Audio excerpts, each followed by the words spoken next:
Merci beaucoup. Je dois dire qu'après chaque allocution, ça devient de plus en plus difficile pour les prochains intervenants de dire quelque chose de plus. Bon, tout d'abord, je joigne à toutes les paroles qui ont été déjà prononcées.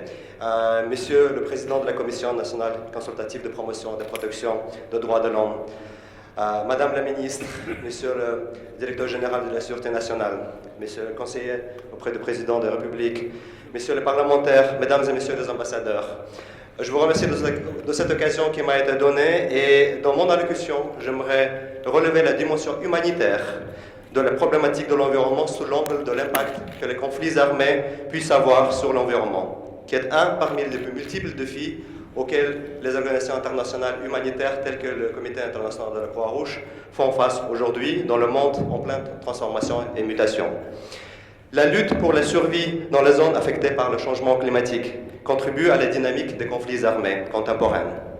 Lorsque les sources d'eau, les pâturages, les forêts, le pétrole, les minéraux et autres ressources naturelles deviennent les cibles militaires. L'implantation de mines antipersonnelles pose de sérieux soucis pour les populations résidentes et souvent empêche le développement et la circulation libre. Le droit international humanitaire assure que certaines ressources naturelles sont protégées en tant que les objets indispensables à la survie des populations civiles et ces protections doivent être respectées. Si les ressources naturelles sont ciblées ou touchées, ce moyen de survie peut disparaître. Les actes délibérés par les parties belligérantes, tels que le bombardement de puits de pétrole, la destruction des forêts, contribuent à la pollution et au changement climatique. Trop souvent, malheureusement, aujourd'hui, la destruction de l'environnement naturel est utilisée comme une arme. En tant qu'objet civil, l'environnement naturel devra être protégé contre les attaques directes, mais aussi contre ce qu'on appelle le dommage collatéraux excessif. Lancement des opérations contre objectifs militaires qui pourraient causer des dommages indirects excessifs sur l'environnement naturel par rapport à l'avantage militaire direct anticipé sont interdites. Le choix des moyens et des méthodes de la conduite des hostilités est important afin d'éviter ou de minimiser les dommages sur les mesures nécessaires pour protéger l'environnement naturel, y compris les effets secondaires sur l'air, l'eau, le sol, la faune et la flore.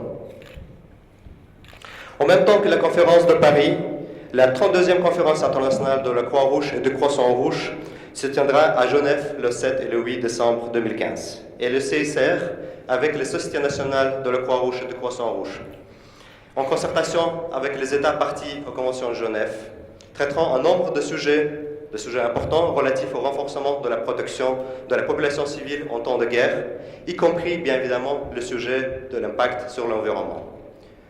Les défis auxquels nous sommes confrontés tous importants, d'où le besoin de penser à long terme, de prioriser les besoins et de définir la résilience comme un objectif stratégique à travers nos opérations.